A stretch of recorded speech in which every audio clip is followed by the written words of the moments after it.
genius of rock and roll.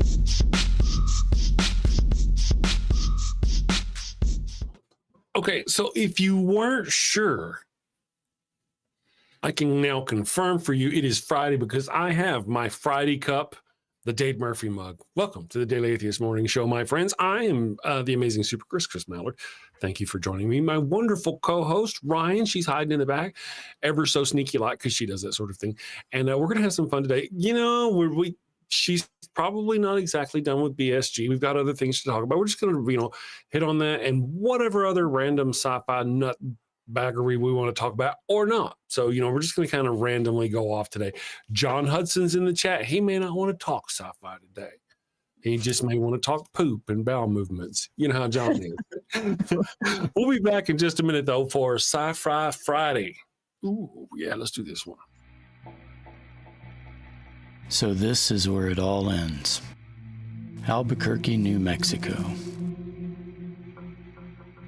Home of the balloon fiesta and the stolen car capital of the world. I used to love it here. The years of crawling through the worst the city has to offer has taken its toll. But what if I told you that this beautiful little cesspool of the city was going to be the launching point for a war that could wipe mankind from the face of the earth? Yeah, I didn't believe it either. But here we are.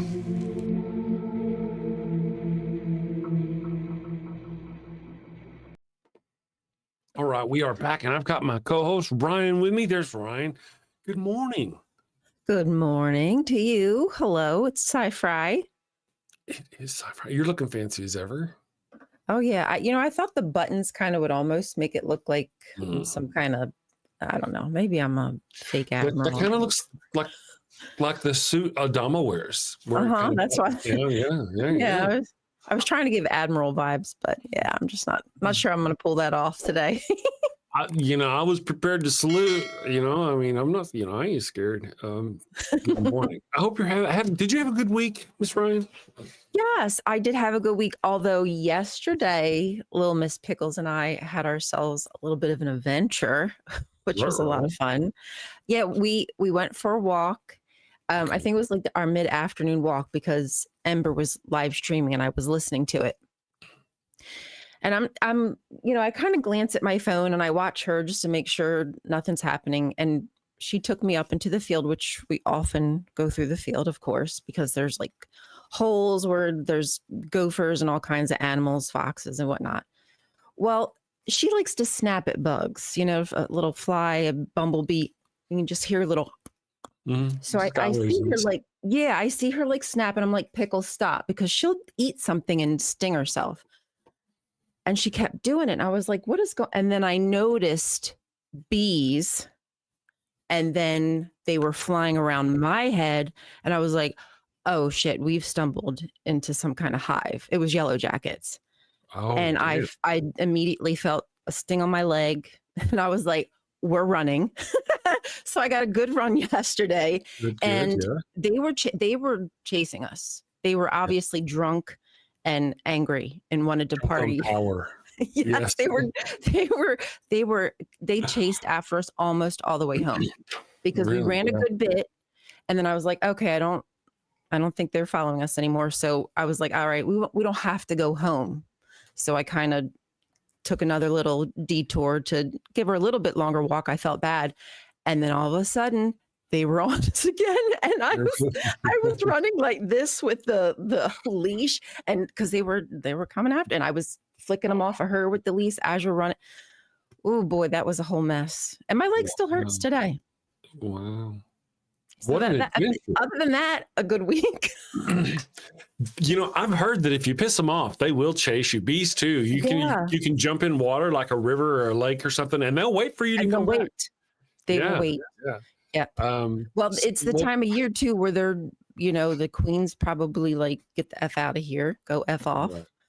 And they're okay, it's time to party like it's 1999. The world's coming to an end. They must have knew about the Charlie Kirk. Must have. MAGA bees. That's right. MAGA. MAGA bees. They knew I was an atheist dog walker. Yes. Yeah, that sucks. Sorry to hear that. I'm glad you and pickles are okay. Yeah. I'm tough. I mean, I kind of laughed. I thought it was funny. I was just thankful that I wasn't too obtuse and not like glued to my phone, and that I Oh, try to stay aware, because I would have just saw her snap and like, knock it off, and she would have been getting stung to bits. Poor thing. I wonder what it was that you did that kind of riled them up. Oh, you didn't do anything consciously, but maybe just walk through them. Yeah, I don't. Do they have underground nests? Not I don't know. Maybe those not. kind of yellow jackets. I don't. Not think. yellow. I'm not Maybe they sure. were just feeding in a certain area because it was, Maybe. it's a field where there's a bunch of different kinds of flowers and Yeah. whatnot. I don't know. Whatever we did, very stupid.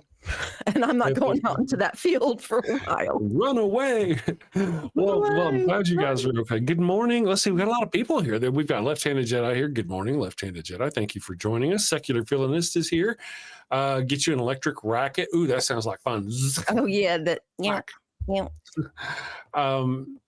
Joe is here this morning, the Kentucky Atheist. Equus, good morning.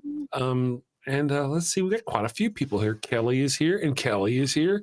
I wonder if the other Kelly will show up. Kelly, the Detroit Queen, is here, and Kelly Laughlin, I believe, are both on our chat this morning. That's a lot of Kellys. I know. Good morning, everyone. I hope you had a wonderful week so far. And I hope you've got like a lot of sinning and blaspheming planned for the weekend. Of course, I always recommend that. Motley is here. Awesome, Motley. Nice to have you with us. There's an Aussie that does videos of himself exterminating ground hornets in various ways. Really? We're doing what? Killing ground hornets in various ways, apparently. Oh. Yes. I don't know. I'm not all for that, but I do understand that like some of them are really aggressive. So it ain't for me. I've heard that the yellow jackets are like the jerks, the real assholes of like the bee bug kind of world, where bees are kind of pretty cool, but yellow jackets are just assholes, is what I've heard. Yeah. Mm-hmm. You really got to. They don't like you being near them. They're like, excuse me, this is my territory. Yeah. Fuck out of here. And you can see by the look on their little faces with the big eyes and the little alien looking heads, how they're already looking down on us from above even. Bastards. I know. Two Kellys make them fight, says Chick Magnate. Good morning, Chick Magnate. And they say we're not the violent left. They're watching me. I would love to get somebody's Ring camera. Oh man! I was like, damn! I truly wish I was recording at that moment, just because it was so funny. Oh shit! Let's go, Pickles. And she didn't even think twice. She was like. She was going along. Huh? Yeah, she knew mommy needed to go. It's all fun and games until there's a wasp up your ass. And all of a sudden. Exactly. Yeah. Thank goodness they didn't get me on my ass. I don't think I'd be able to sit here today. Yeah. Well, it's good you were paying attention. Good you were paying attention. That's one thing like that this world has taught me. If you're on your phone, you still have to make sure you're looking at what's in your peripheral, because you just never know. It could be a person, it could be an animal, it could be a bee. Could be a bee. Yes. Okay, so let me ask you, we'll get things started. I think I've said hi to almost our Deviant Outcast is here. John Hudson, lots of cool people. Muttley Von Erich. I said hi to Muttley. Face Palm says Joe. So there's no King protest tomorrow. There's no King's protest tomorrow, I think is what's being said. There is a no King's protest. There's no King's protest. There is not yes. Yeah, there is in fact a no King's protest tomorrow, my friends. Go protest. Go if you can, go do the thing. Get your voices heard. Infidel is here. Wow. Now we can start the show. Long time no see. So today we're not necessarily going to talk about Battlestar Galactica, but that is what Ryan is watching. So it's probably going to be, unless of course there's other people out in the chat who want to rail on Alien Earth with me and just, oh my God, that was horrible. That was horrible. If you want to watch me rail about Alien Earth, I can do that. Oh my God. Well, that's kind of Oh, how I felt with Discovery. Like the first, I don't know, I can't remember, was the first season or so. I was like, oh, this is so good. I really enjoy it. exactly. And then I Yeah. was like, what are you doing? What's going on with these monologues? Why do we have to spend 10 minutes on that? And that's one blessing of Battlestar Galactica. Adama might Yes. give like a 30-second thing, and it's pretty powerful in that 30-second and meaningful. But yeah, I Yes. digress. Well, no, you're perfect. See, here's part of the deal: is that with Michael Burnham and Discovery, it's really a single hero show, and she has occasional sidekicks in the show. That person, whomever it is, it's not necessarily about Michael Burnham. I'm just saying it's a show style. Whenever we get to the other Star Treks, they've all been ensemble, Exactly. right? But if you stop and think, how many characters, you watch 5 seasons of Discovery, how many other characters besides Michael Burnham can you name? You know, Well, I think they only did like maybe an episode where it was just focused on one particular where they almost took you around that person's day, and it was out of the ordinary that you'd realize like, oh shoot, this episode is not centered around Michael Burnham. So it was a rarity that you even have that opportunity to get to know the character. Yes. So I've recently been learning this in my studies of Alien Earth, and that there's this thing called a Mary Sue character. Now, it's an accusation by people claiming that they claim certain things. Originally, so let me start here. Let me start to here, and that way we can kind of work back. Some people today, you call out a Mary Sue character or what do they call it, a girl boss. They're like, that's a girl boss or a Mary Sue character, and they're using it as a right-wing shit on anything where a girl is the lead in a thing. They're just being a jerk, right? So they're just being anti-woke. There is that. Let's get that out of the way. Let's not talk about that for a moment. There are characters, and it started back in there are times when you get characters, and it doesn't have to be a woman. But the term Mary Sue, now they got Gary Sue, for a man. I've never heard. Right. Okay. Yeah. Me either. This is all new to me. To me. Okay. So yeah, and I'm a writer. Okay. I've been writing shit for years. I kind of heard of it, but I didn't really get into it. All right, so anyway, so the Mary Sue is really types. Yes. So Michael Burnham is pretty much exemplary of what a Mary Sue character is. Everything is about her. She's the only one that can solve everything. She's uber intelligent. Even though she's done this, she can fix anything. And, it's all about her, completely about her. And that's she is what we would consider a Mary Sue character. Now, the person watching the video says, you can have a good, strong woman character. For example, and they gave the example of the first Wonder Woman movie. Very strong character, strong woman character, all that, but it's not about her like it is about, it's not like every tiny little thing is circled around her and she has problems, she's confused, she doesn't figure everything out on it, she needs help from other people. It's not the same thing where she just comes in and just wins everything. So despite it kind of today being used as a right-wing slur, it can be. So I want to get that out there. Okay. But it really does happen to where characters are just written as super overpowered. Tilly would also be a Mary Sue. Everybody loved her. She was fantastic. She couldn't do anything wrong. Despite being a cadet, she was also a master warp core engineer, a master mycelial network engineer, a master transporter engineer. She could just do anything. And then they're going to go into the evil universe, and she's going to be an evil jitteral. I mean, she could do anything. Right. Her other life, she achieved the pinnacle. Yes. Yeah. Okay. So we have got this. Now, again, remember the woke part. This Mary Sue terminology actually started with Star Trek. Oh. What was happening was back in, I think it was early 70s. In the 70s, they were having Star Trek fan fiction was being submitted to this magazine. I don't remember which one it was. And these women or girls would send in these stories, and it's pretty much their fantasy about them being somebody. And they'd come in and they'd win the captain's heart and they'd save the day and they'd do all these things.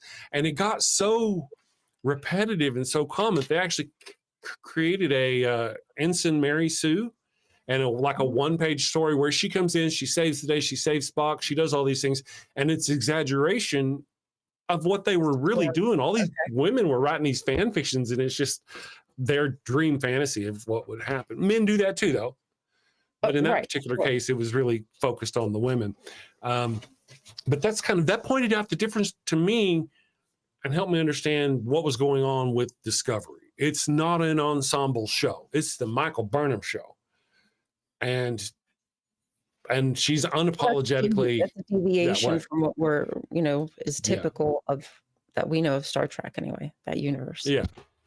Yeah. And so that was one of the things that kind of made it. It's now, not again... canon. It's not, like, I know that even though like Picard, I say Picard, I don't mean the show Picard, but even though like in Star Trek, a lot of it revolves, but he is the captain, of course. So it's kind of like, he's going to be involved, but even still there's other heroes in the show that shine and you get to know, which isn't the case with so much with Discovery, I think. Yeah. So I think there's probably like a pattern. You'd get like 1-2 shows about Picard and Riker, the main, and then you'd get an episode about Geordi, and then you get an episode about Picard again, then you get a Riker episode, and then you get they'd focus on the whole crew. And like even in the episodes where it's a Riker episode, Troy was called in to help. It wasn't always Picard riding in at fixing everything, always solving every problem. And he makes mistakes and gets things wrong. Not all calls are good calls that he makes. Yes, absolutely.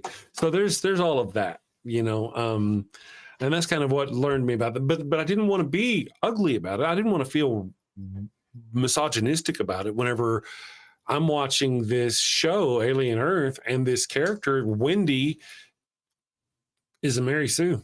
I mean, she can do anything. All I do is win, no matter what. Yeah, she can, despite there being several other ones who have the same allegedly bodies types that she has, she can do anything. They can't do stuff. I mean, it's just crazy. She can do anything. I mean, she's a robot that they built.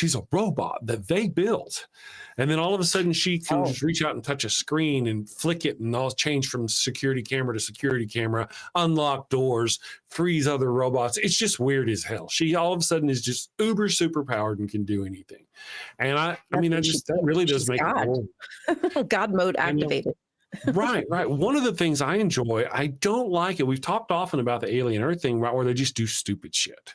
Eating in an open lab. Oh yeah, drinking in an open lab, all that stuff. Contamination. Like anybody who's with any kind of common sense knows that that's just not what you do in a lab. Not in a sterile environment anyway. Right. So we can have, or like the one guy who broke the door and instead of just sliding the food in and closing the door, he has to walk it all the way in there and accidentally gets locked. It's just stupid. Well, rather than that, I would rather have smart characters and a bad guy who is outsmarting them, who's really good, and they have to work to outsmart them, rather than they all of a sudden be stupid, It's, oh man. And they even, in this show, they even had a thing. They had a guy who is a saboteur on the ship. Rather than using the saboteur to do those things like let the aliens out or turn this thing on or do whatever, turn the characters into something ridiculous. He did like one thing. He served one purpose, and after that, all the rest of it was just the stupid ball. It was just they just stupid, just very stupid. Well, it is on my list, but I don't know when I'll get to it. Well, you're not really making me excited to watch it. Just when you're feeling bad about yourself and you need some punishment, some self-loathing, it's a good show to watch. Okay, slip it in there between your episodes of Discovery. Vic, good morning, Vic. Yeah, good morning, Vic. I hope you're doing okay. Vic says, "I heard that someone was missing me. We missed you," and obviously, I answered the Trekkie call whenever the bow swing whistles. Thank you for showing up, fellow Trekkie. Live long and prosper. Kip Davis is here. Good morning, Kip. But people are stupid sounds eminently realistic to me. It does. It does. It really, in a way, people are obviously stupid. Can't deny those things. But there are just circumstances where you don't put stupid people. Actually, I did. That's a lie. I did have a drink in my sterile environment, so I guess I can't. Really? You're a bad person. But but we're in, what is it, a vacuum? We're under positive air, negative and positive air. So the intake and outtake was pretty crazy in there. Like the air turned over like 10 times every minute or something like that. Yeah. So, and I didn't keep it near any equipment or anything. It was like on a desk away that I could walk to. How volatile was the things you were working on? Were they extraterrestrial aliens that could kill and eat you or infect you with some sort of seeds that would eat you from the inside out? Oh, no, it wasn't nothing like that? No, it was nothing fun. It's basically just biohazard stuff, body fluids, chunks of flesh. Okay. Sometimes vibrating instruments every once in a while. Had one come back on the table. I think I told you that before. Vibrating instrument came back on my table. Yeah. And decontaminant, where I had to clean everything because it was just. You still have it? In the body. No. No, I think we had to bag it up. I think we had to clean it and bag it up. That's what we did. Clean it and bag it up. Gotcha. Interesting. Yeah. Anyway, that was a detour. It was. No, it's all right. Gray old dude is here. The alien from Feast humps its victim's mouth to spread its seed. Oh, hey, that's interesting. Wait, yeah, so does the alien. The alien. Well, the alien, just Alien. The movie. I mean, it does. The face hugger does that too. It humps your face. Oh, and then jizzes down your throat. It do. Yeah. I mean, it's kind of all hot sounding when you say it like that. Dave Murphy's here. Yes, I do have my Friday mug on me. True enough. Why did I wear my shirt? I knew it. I knew that yesterday I should have wore this full headed coming shirt today. And I didn't listen to myself. And here we are. Well, you are wearing your Admiral Adama impersonation stuff. I almost thought you were Admiral Adama. It was close when you rocked in. Just need glasses and a stash. Glasses. That's right. Let me see here. Geo Sam is here. Good morning, Geo Sam. Let's see. Diana Carrillo. Good morning, Diana. That's fantastic. Look at you. That is fantastic. I have plans. I'm working on a new skit. Okay. And I'm going to reach out to you and ask you to do some things. Sure. Just naughty things. Well, not naughty. Was it not naughty things or naughty things? I don't remember which one. I wrote it down. Oh, could be both. I wouldn't be surprised.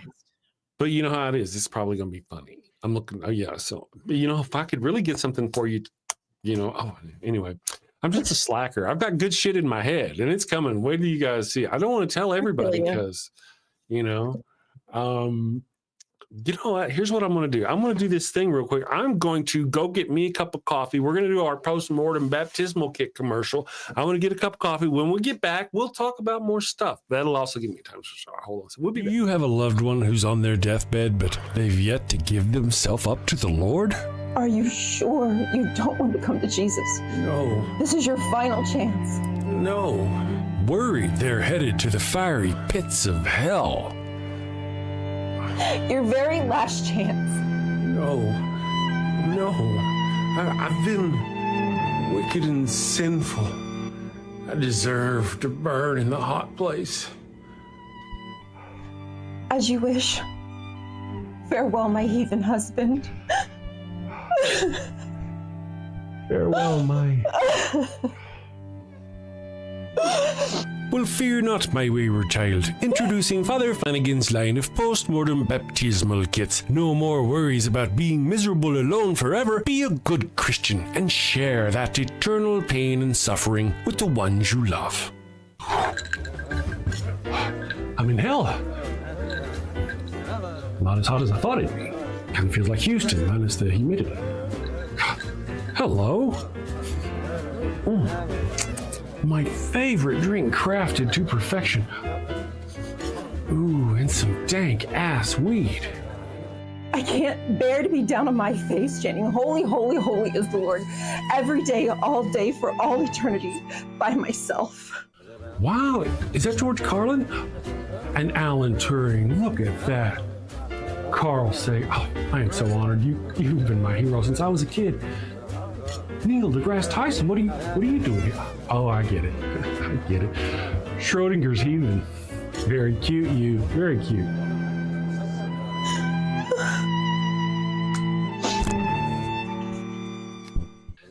That's fantastic. Oh, what is that? What is? It's holy water. Oh, it burns. No, this isn't where I want to be. Pabst Blue Ribbon and a Marlboro? No! Father Flanagan's post-mortem baptismal kit. Dead kid tested, Mother Teresa approved. Is that the Pope and John Paul? Jim Jones and Jimmy Swaggart, huh? I can see that coming. Neil deGrasse, what are you doing?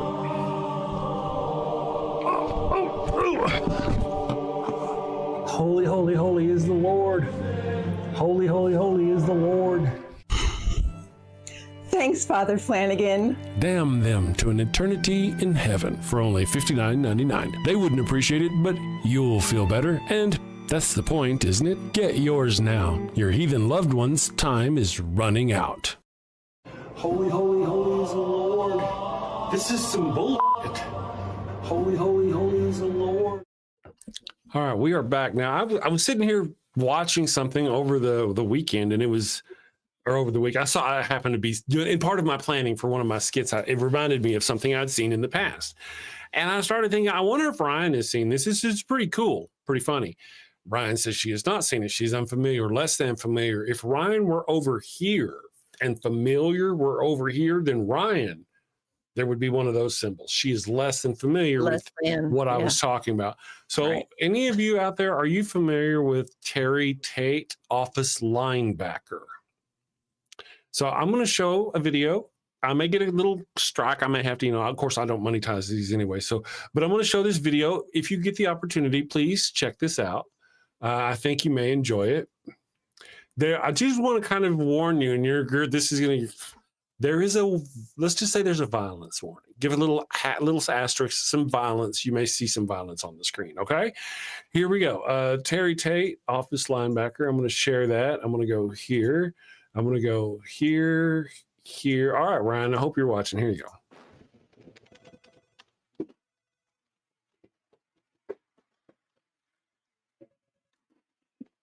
Hey, Laura.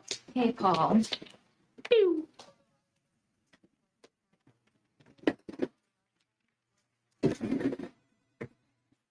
Hey, buddy. Can't bring that weak ass stuff up in this Humpy Bumpy. You killed it, Joe. You make some more. You know that, baby. Else you're in for a long day. A long day. There's triple D's up in this.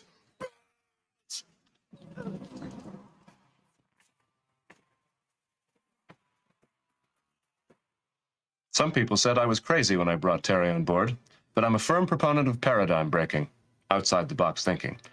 And since Terry's been with us, our productivity has gone up 46%. Over 15 minutes ago, bitch. I am an enforcer, man. Don't nothing go down in my house. It's 100% hard, baby. Sure, I jack a few fools. I give them the pain. But sometimes it's about intimidation, you know. It's mind games. So, I'll see you later. Thank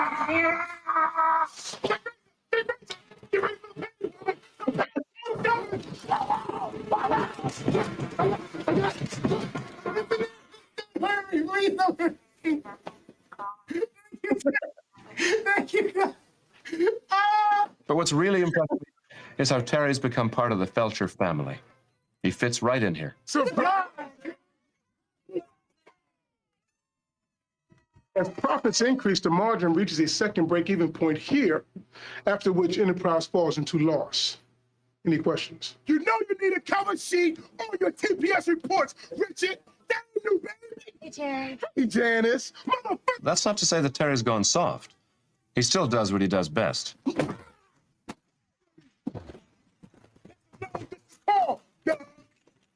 Of course, the office in fact a violent world, and injuries do occur.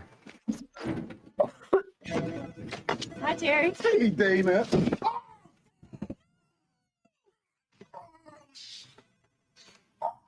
Oh, playing hurt?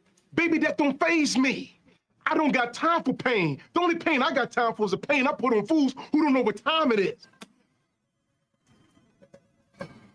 Any bitch ass thing I done lost a step because of what happened? Because of what happened to my knee and such? Well, he in for a surprise. Arun, pay for a surprise. To be honest, I wish I had 10 Terry Tates on Team Felcher. I just do my job, man. I do what my God-given abilities allow me to do, and I thank Jesus Christ for it every single day. And do I enjoy what I do? Hell yeah.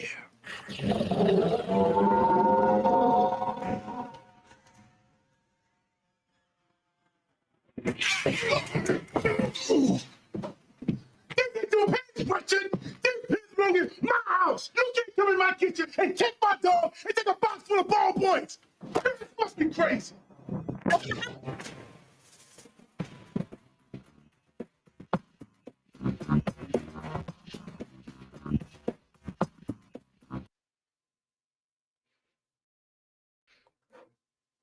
That was great. There we go. Yeah. We'll turn that off. Every office needs a Terry Tate. Is that his name?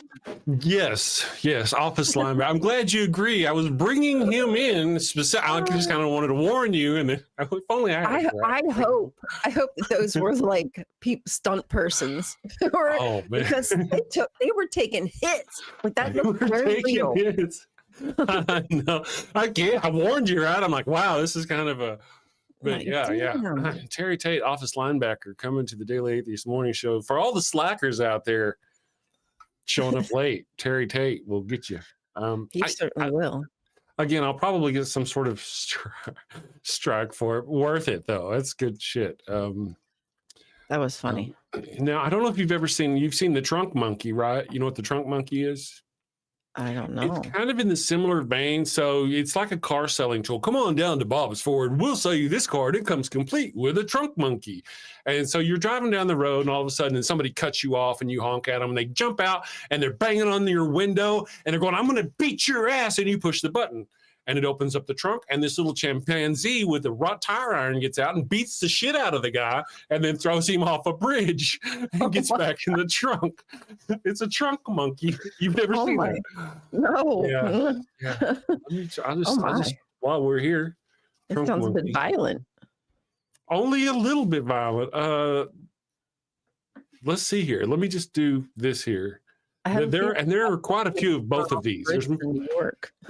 There's more than one of both of these, like the Terry Tate and all that business. There's this whole series of them. At some point, somebody goes after his job. You know, there's another football player working the office. So here, let's watch this one here. Okay, I guess you can see that. Let me make it big on the screen. I'm gonna go here and then highlight, and then here, and here we go. Check this out.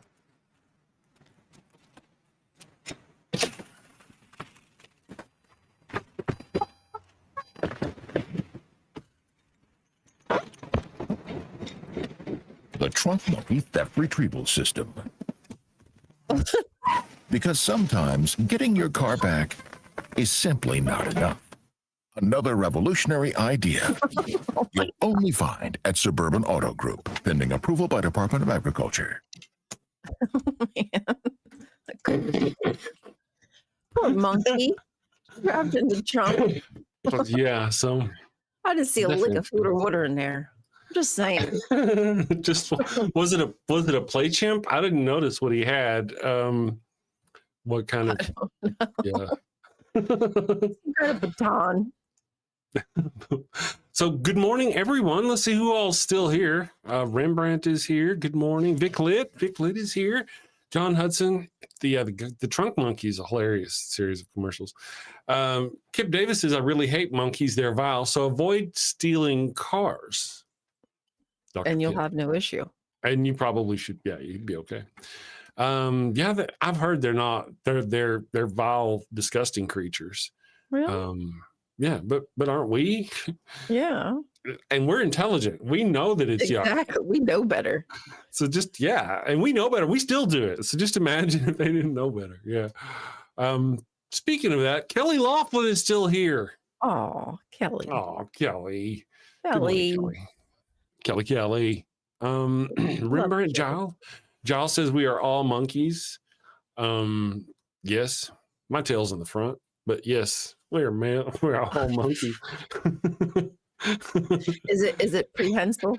It is prehensile. Can you No, but I can pick up an apple and shove it up my ass. I don't know who I stole that from somewhere. Oh, was dear. that? Oh man, yeah. Anyway, that's funny stuff right there. Yeah. Good morning, Ian. Ian, look what Ian just walked into. You're welcome, Ian. Yeah. And Good luck. good morning, everyone. So let me kind of catch up. I'm presuming you watched a couple of episodes. What was your most recent episode that you watched? Most recent episode, Chief starts a union. So there was that whole confrontation between him and Adama and threatening to shoot his wife, and then eventually the president, after being angry, understanding the situation because he explained it better, and she was like, oh, I hadn't thought of it that way. The fact that children were being raised to only do one job, so it's like this. Right. And I don't know, was that indentured? Yeah. Is that it wasn't fair? Yeah, it wasn't fair that because he, works in the hangar, that now his son, he has to train his son to work in the hangar, and that's all he's ever going to do for the rest of his life. Like, that's not fair. And then they came up with a new system, which I thought was pretty good. The bar, there's a new bar. Is it Joe's Bar? Oh, okay, yeah, bar, yeah, There's a bar. And then the romantic tension between President Rosalind, and Adama, and of course the infamous Gaius wrote his memoir or something. Oh yeah, his what was it he called it? Oh shit, yeah, he writes it on these little pieces of paper and gets it out. Yeah, and manifesto, somebody maybe printed it and passed it out in mass. Yeah, he's a troublemaker. He really about aristocrats. I felt like it had something to do with aristocrats. Was in the title, but anyway. Oh yeah. I thought that was very rich coming from him. Really? Yeah, it really is. A lot of the things that he complains about. I mean, he was the vice president. He was the president. He was in with the hullabaloo. And I mean, I get maybe now you're not. You've been very demoted, but I think he's always had a way of being able to charismatically speak to the people, which is how he got the vice presidency in the first place and then presidency. He has like these moments of being lucid where he's not just talking to the girl in his head, the six in his head, or no, because it's not Caprica in his head. We've determined that, right? Oh, right. No, it's not six. We thought maybe it was, but now we know it's just him. I think maybe. Well, I don't know. It's a tough call, and I don't really. I can't say I don't want to spoil anything because I don't really know anything. You have to get to the end and see, and it's been a while since I've seen it. As I've been looking it up for us, they call her the one he sees in his head. They call her Head Six. Oh, Head Six. Okay. Yeah, the one that's in his head. Yeah. Head Six. Okay. Yeah. And then she has her own head Gaius. I didn't want to say that. I didn't want to tell you that there's also a head him too, because I didn't know if you'd gotten there. Yes, there's a head. She's got him in her head. Yeah. Very, very strange. It's very interesting. Oh, and one of the last, few of the last events that have happened that haven't resolved as of yet is the Australian. Is she 3? They're siloing Xena. her. Yes, her model is being siloed. Okay. She wakes up from being murked in the temple, and Oh yeah. you know, she's all excited because she's seen I guess she's seen the faces of the final 5 allegedly, and he's Mhm. like, "You're out," You're out. which was cool. Yeah. Yeah, you're cray. You're out. Mm-hmm. Yep. And you're talking, when you say him, you're talking about Brother doc- Cabell? The preacher. Yeah. Brother that Cabell. one. Yeah, Brother Cabell. Played Mhm. by the same guy who played in Quantum Leap. Right. Yeah. Very interesting. You know, if there, you have a lot of things on your plate to watch, but I think overall, you, of course, I wouldn't, you watch whatever you want. But if I were to make the suggestion of what you were to watch next, I would say 2 things. One would, in an order, right? One would be Firefly, only because it's so short, right? The second thing would be Babylon 5. Okay. Babylon 5 is 5 seasons and several movies. It's got various goods and bads. You know, it's got some episodes that are really, really bad. The thing in Gray 17 is a very bad episode or whatever. But most of it, overarching, is a wonderful, fantastic story. It's great. It's really good. It's a cool story. Yeah. I think. Yeah. When was that produced? Like It's going to be technically probably 96, 97. Okay. Oh, maybe even earlier. Yeah. It came out about the same time as Deep Space Nine started. There was actually there were possibly even lawsuits, if I remember correctly, because J. Michael Straczynski had submitted his script for Babylon 5, which is a space station based thing, to Fox, I think it was, and they had declined. And then a year and a half later, they dropped their own space station based sci-fi show. So he sued them. But if you watched even like the first season of Deep Space Nine, and you watch Babylon 5, you will know they're both on space stations. Other than that, that's the only similarity. Nothing else. Okay. Nothing That's else. Yeah. And they're both great shows. I remember, there were people who wouldn't watch one because of the other. And I'm like, nah, man, you're just denying yourself. They're both. Yeah. Don't do that to sci-fi. That's not fair. Yeah. That's like people who like will only, like, regardless if a DC movie is good or not or whatever, they just won't. Mhm. They just don't want to participate or watch any or Right. have anything to do with it because they're more of a Marvel fan. True. Yeah, true. Or vice versa. Yeah. Yeah, or exactly.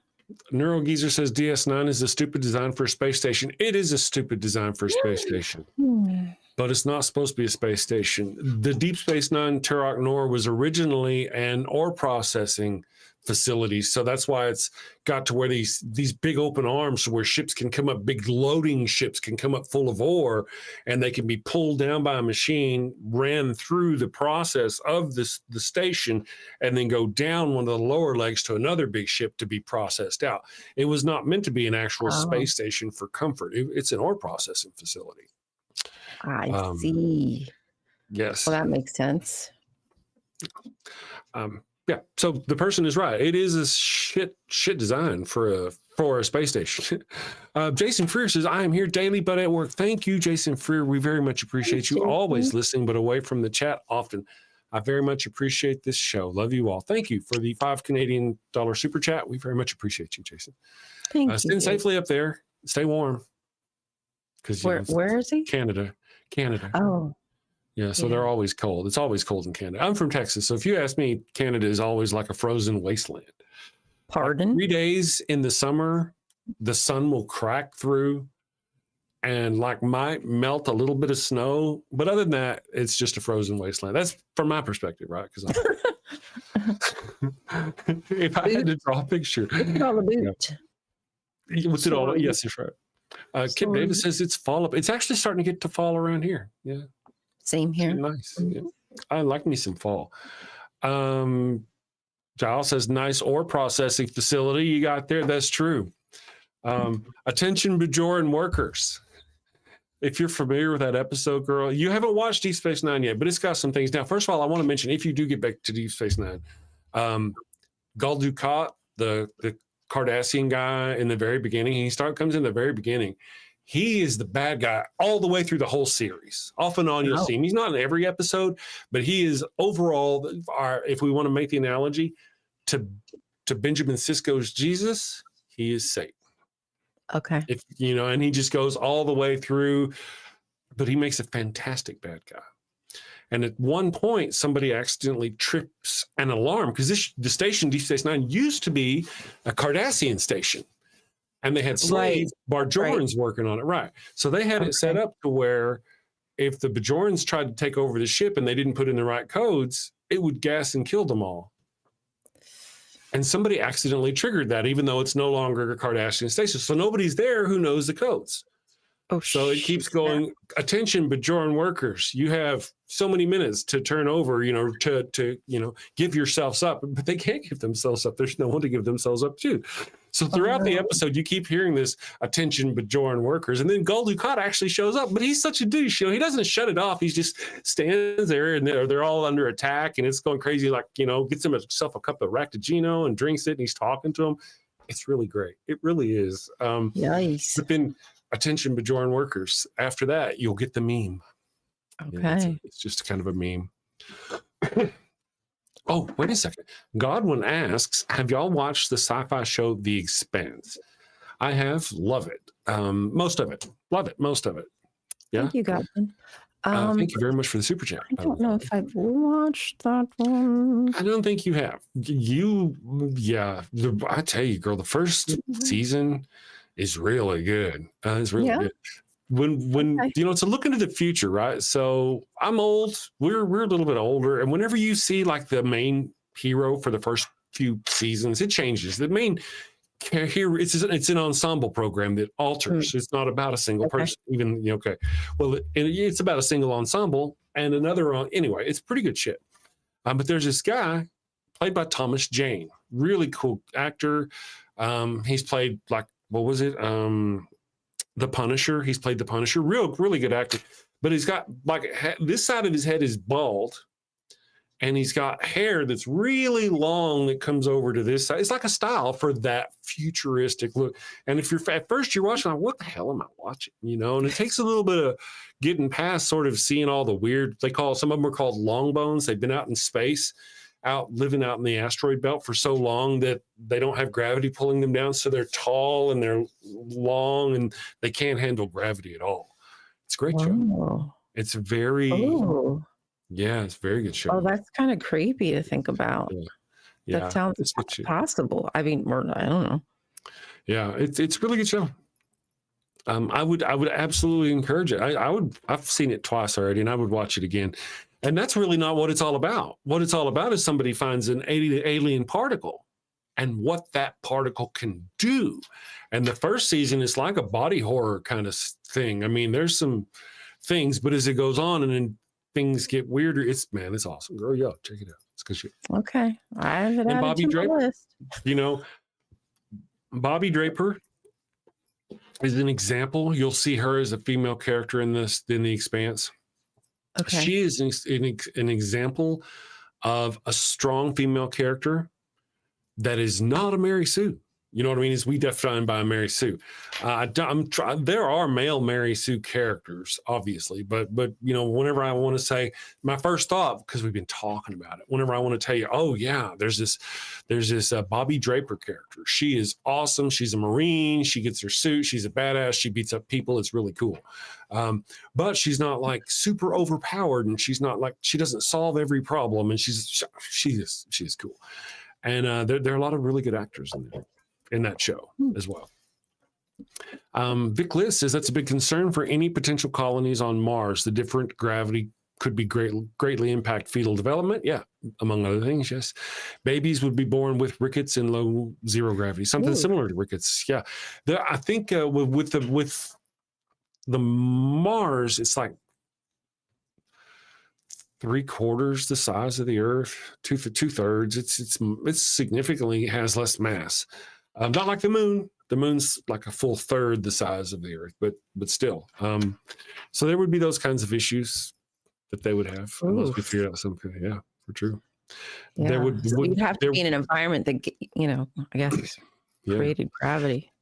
You can simulate that kind of environment with a spinning station, and that's what Babylon 5 is.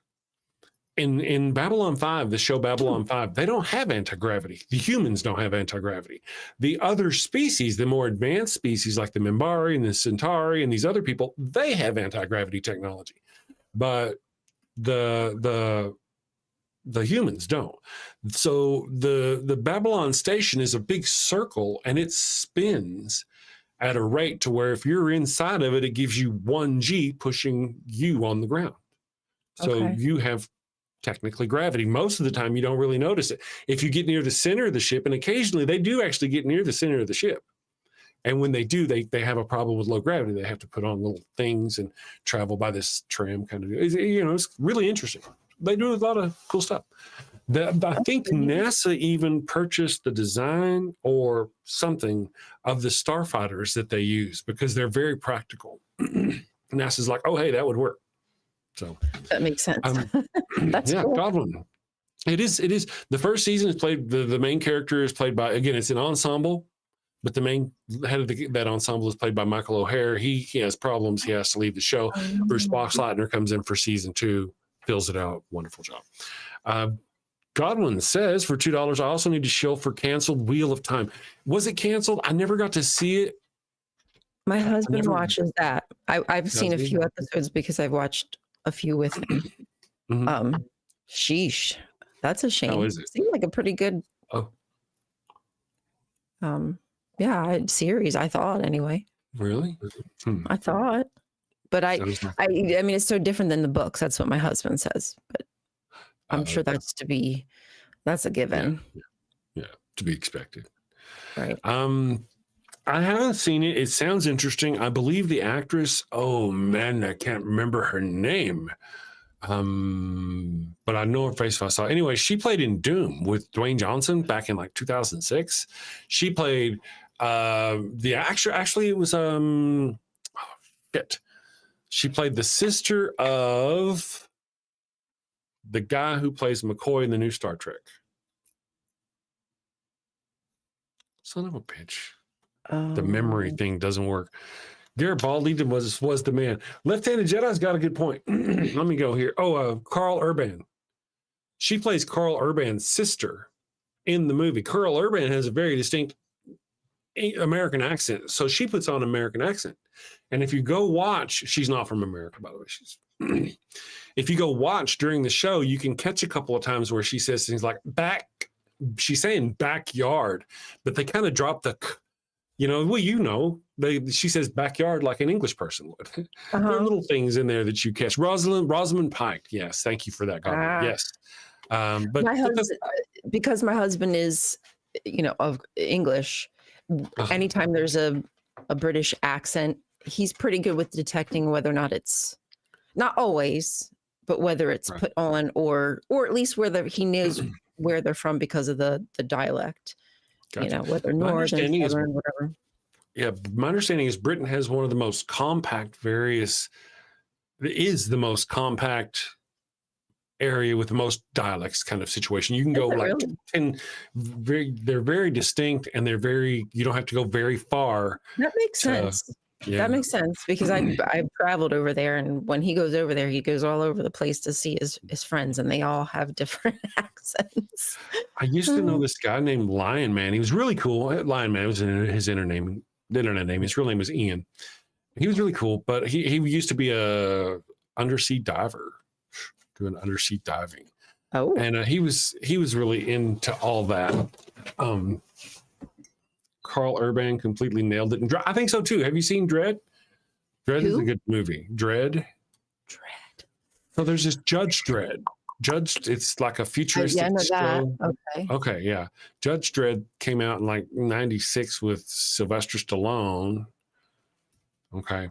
He wasn't necessarily true to the show, the character Dredd. Oh, the reason why I was bringing up Lion Man is because one time he gave me like a 45-minute lecture on all the different accents there are in England.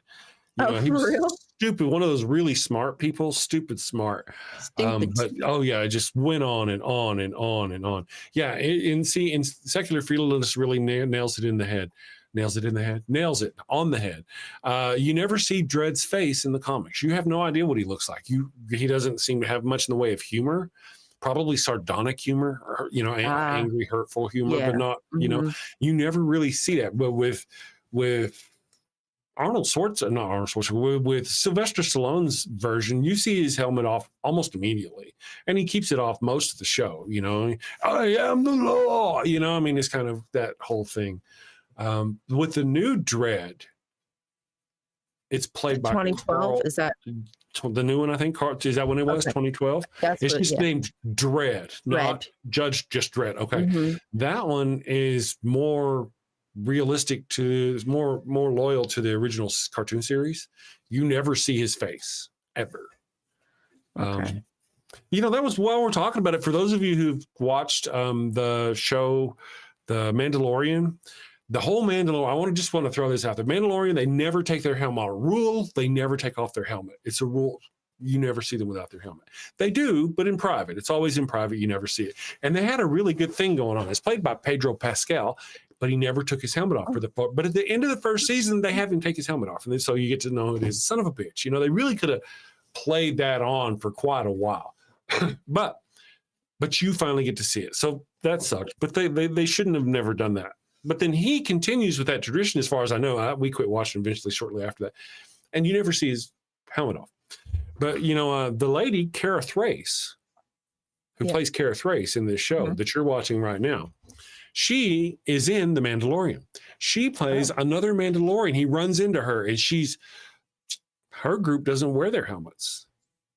And to him, it's like, oh, my God, how can you not wear your helmets at all? That's so sacrilegious. That is so out of tradition. Katie Sackhoff, yes. You just cannot.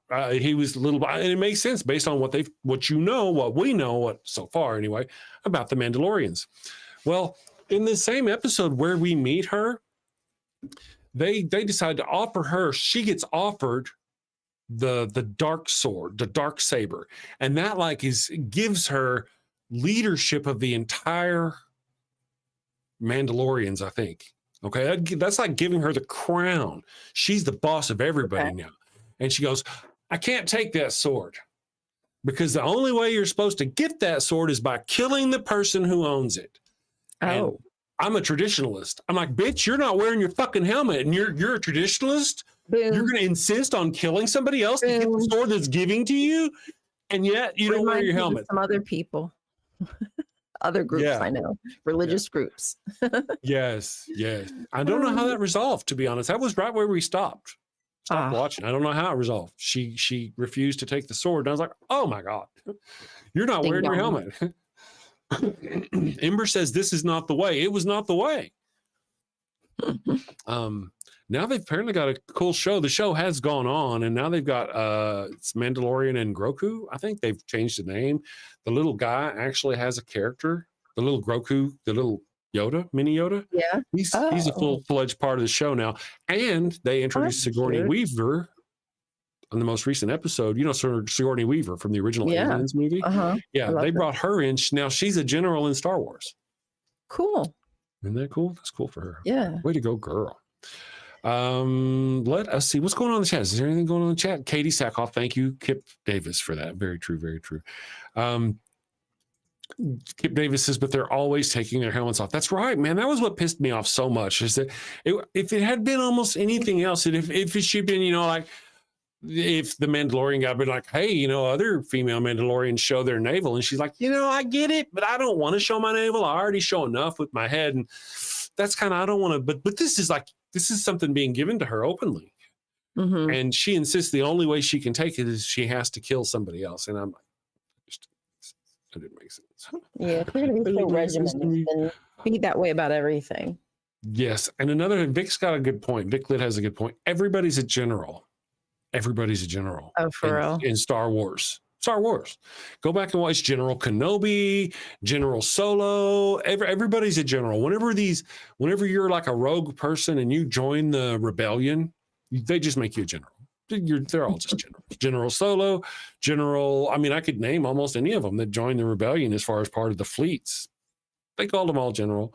I'm almost sure Carrie Fisher's general, her character was a general, obviously a general. Yeah, everybody and their dog were generals.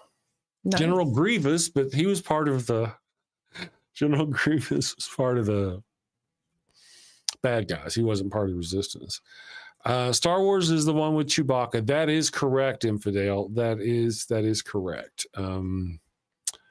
Yeah, Death Race 2000. That's an interesting. Was that a Stallone movie? Was Stallone in that? I thought that was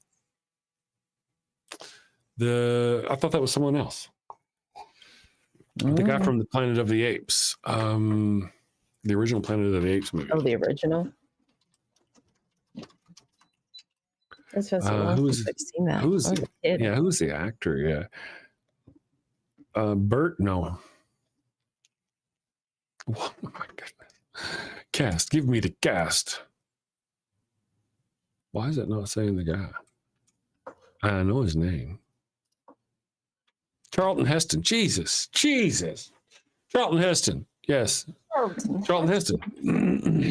The NRA guy. Yes, the NRA guy. Oh, is that the same dude? Yeah, he did the thing. Carradine. Yeah, Carradine. Yeah, Carradine. That's who I thought was the main driver. Carradine, you know, was it David Carradine? I think his name was David Carradine. Are you familiar with him? Mm-mm. If I remember right, chat, correct my memory. David Carradine also played the Chinese guy. He wasn't Chinese. In the original Kung Fu series back in like the 60s, there was this kid who was raised by Chinese people. And there was always he'd flash back to when he was a kid and his master would be like, concentrate, grasshopper. You know, you can do it. And he's always concentrating grasshopper. So concentrate grasshopper for a long time was kind of in the zeitgeist as a little phrase that people used. I used it for a long time. Those sorts of things. So remember people saying that, but I don't even, knowing where it's from. And if it's the same guy, he was also in Kill Bill. Okay. As Bill. And if it's the same guy, if I'm remembering the same guy, he also died in a hotel room, I think somewhere in was it overseas? Like Shanghai or somewhere. I thought it was somewhere overseas. He died in a hotel room doing the auto asphyxia, where he was, you know what that is, where you have sex with masturbate while you're choking yourself. And apparently it went too far and he couldn't, he went. Yeah. He didn't. Yeah. Yikes. Well, that's kind of, the same guy. Long story. For those of you who are interested in that. Ember's channel. Yes. Autoerotic asphyxiation. One of those things, listen, kids, you do you, booze. Just have somebody there with you who can help. Yes, if you're going to do something like impressions. that. Yes, never do it alone is my understanding. He was alone. I think he was found by a hotel person. Oh, that's how, what's his name? His son died, isn't it? I want to see him. Bob Saget? No. Oh gosh, the comedian who I believe committed suicide. Such a funny guy. Oh. He played Mork from Ork. Oh my gosh. Oh, Robin Williams. Yes, his son, I think, died from autoerotic asphyxiation. Oh, did his son die from that? That's interesting. I'm pretty sure. Yeah. Wow. I know Robin Williams died. He hung himself. Or maybe that's, I'm thinking, no, actually, I think I'm thinking of maybe a movie he was in. What an idiot. I think I'm thinking of a movie that he was in where his son did that autoerotic asphyxiation. That's so Robin Williams had Lewy body syndrome. Something was messing with his. Yeah, my understanding was very advanced. So, was it?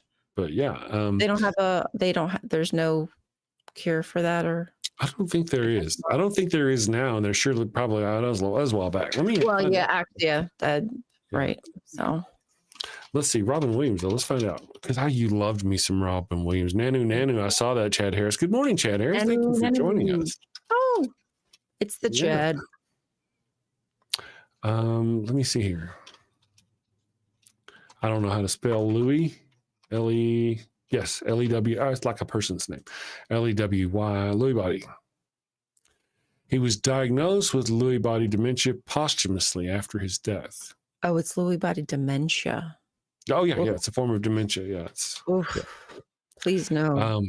So I believe he may have been having some sort of financial problems, but I mean, he's a star like he's a star. I don't think any financial problem would have been anything. I mean, a single movie could solve any one of his financial problems. You'd think. Yeah, but he had other problems. Obviously, as you can see, it was Yeah. And Infidel's got a great point. Infidel says, I didn't love Rob. Well, all right, so he says he didn't love Robin Williams as a comedian. I did, but he does say he loved him as a serious actor. And Robin Williams did drop some very good serious movies. He could. I think he could play the hell out of almost any part.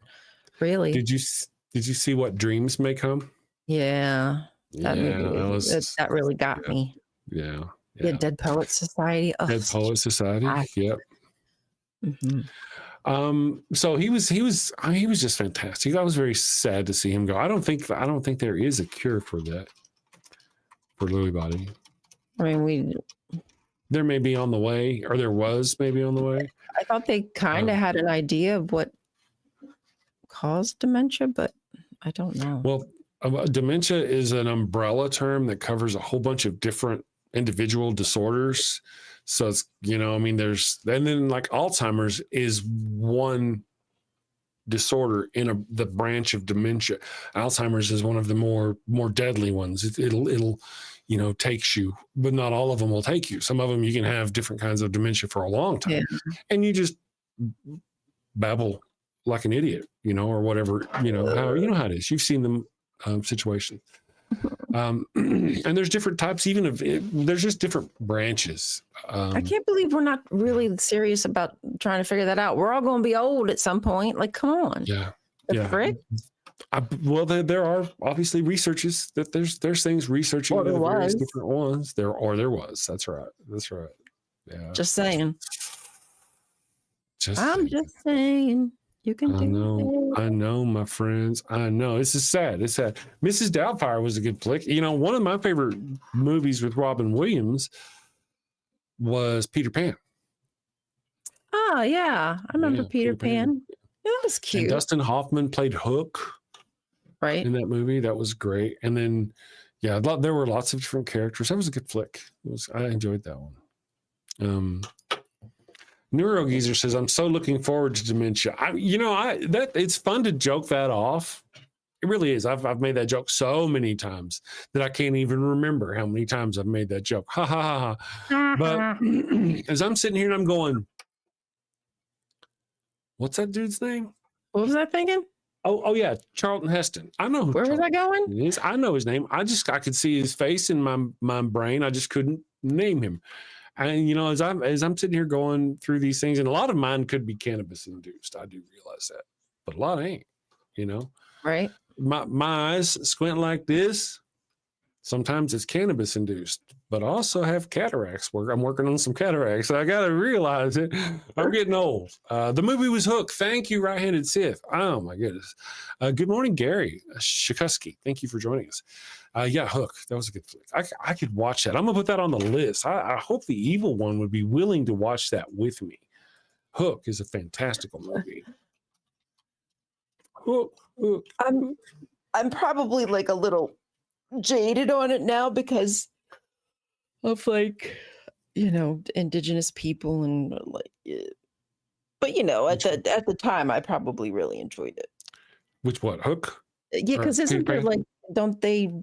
I don't know. I thought there's or maybe I'm thinking of the cartoon. Don't they have? I don't remember. I don't remember an indigenous aspect to Hook. Maybe there was. I don't. Maybe that's just the cartoon, and maybe in Hook they got rid of it. I can't. I don't remember. Well, one of the things about the whole Peter Pan thing is that people don't know that Peter kills the Lost Boys. That's why they never grow old. They only get to a certain age, and once they get to a certain age, he's determined that's old enough, and he kills them. That's why they never grow old. And he goes and gets new Lost Boys. That's the whole thing. Peter is actually the villain in the story. And so what's that make Hook? If he's trying to stop Peter Pan from stopping these children, So Right, Peter he's the Pan's one. killing these. Yeah, he's trying to stop Peter Pan from killing these children, bringing them to Neverland. So what is Hook? I've been more interested to know how that all works out. That's creepy. Yeah, it is, isn't it? A lot of people don't know. That's there's- really demented. I think if you watch something about the original Peter Pan, maybe it was one of the cartoons. At some point, he goes into the shadows, and he gets like a, it's like just for a second. I don't remember what it is. I thought that was like a callback Like a to his sinister actual kind nature. of smile. Yeah, yeah. Well, most of those fairy tales were entrenched in very dark. They Yeah. sanitize them for kids, but they still have very negative elements. Yeah. Yeah. Well, Peter Pan got turned into this magical kid who takes other kids to a place to play and live forever as kids. Right. Right. Nothing wrong with that. Fight with pirates. Children fighting against pirates. Boy, that sounds like a lot of fun. Until you get to the end of the story. Where all Peter Nice killed. playing with you. Yep. Bye, Vic.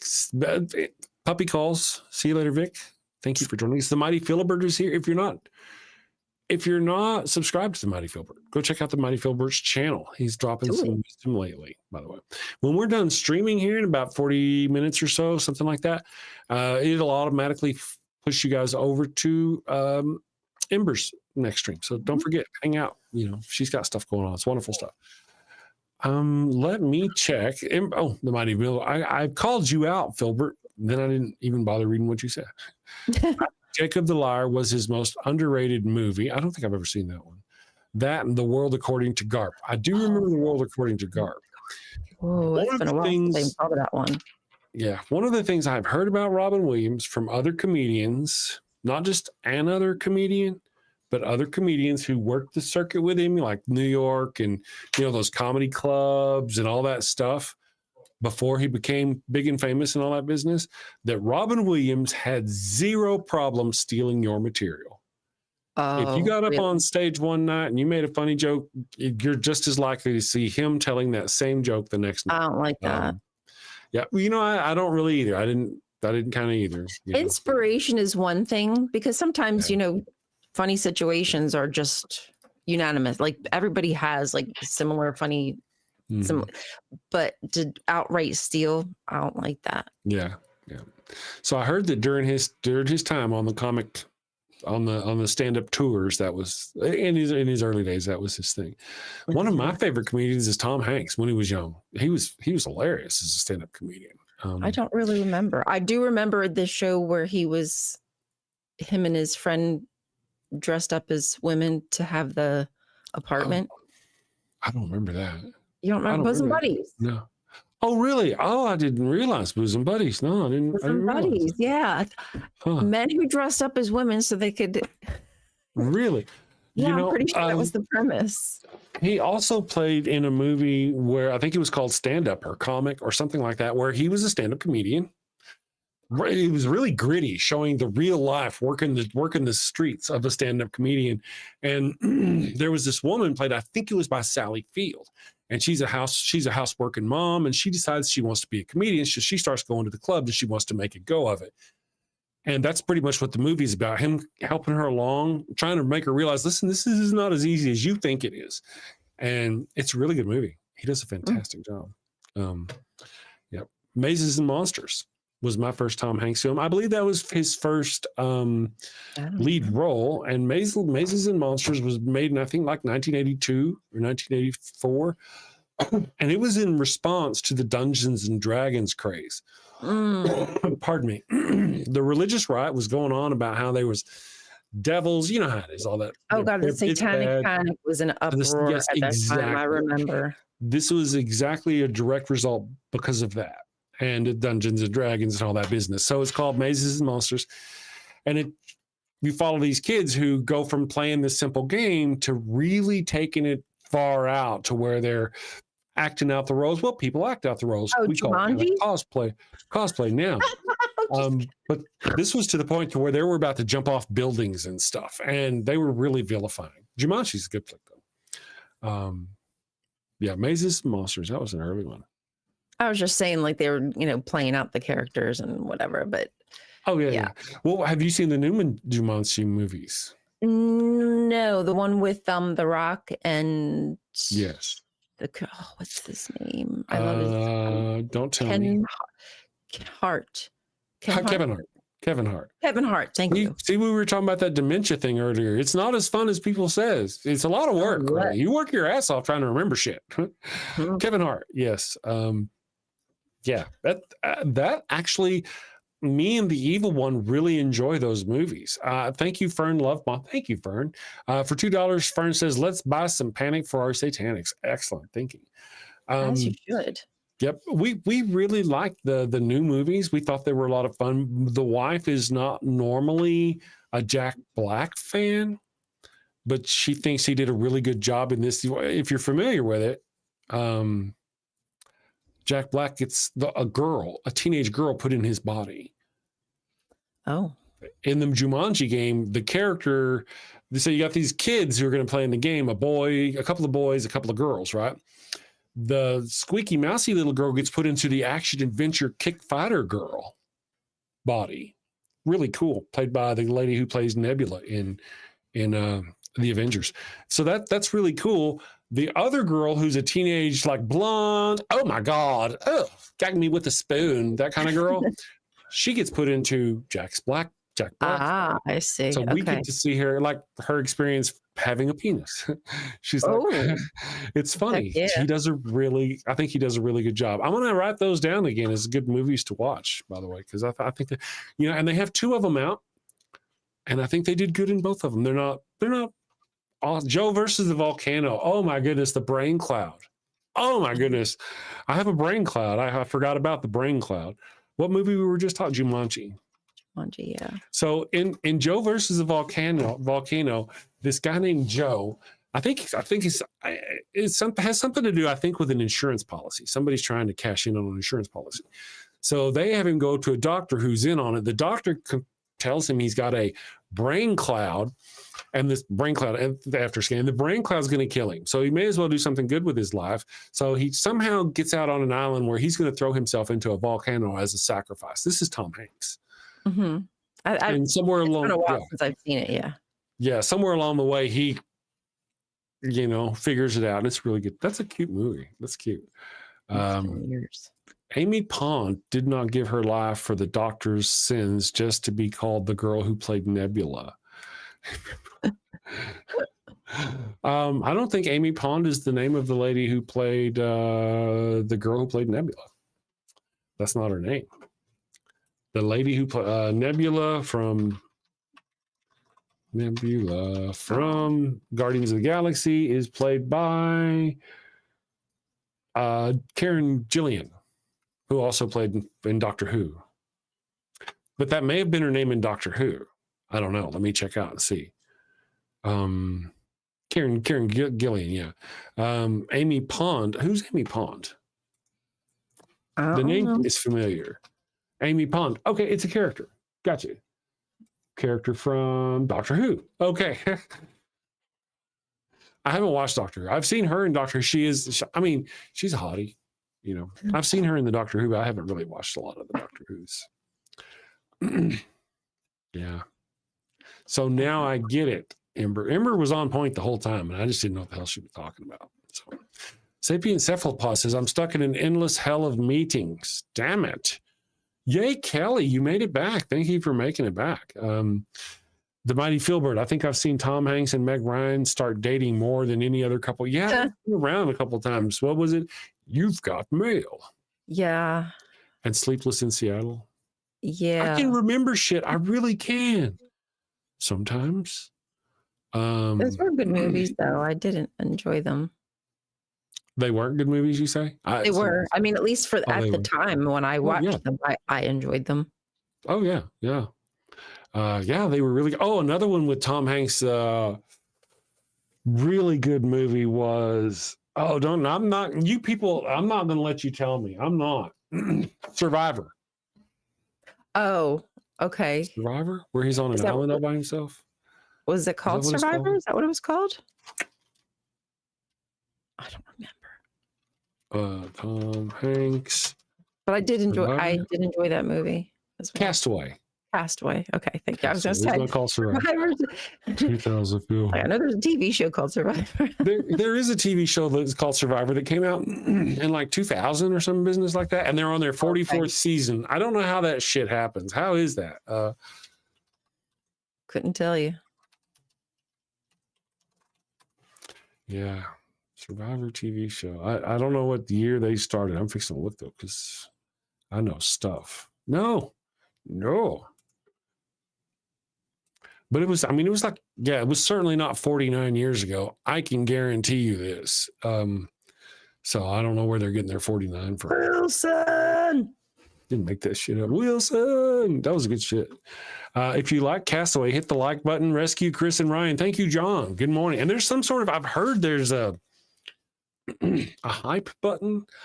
I have not seen the hype button myself. I saw it one time. Did you see it? Yeah, I have not seen it.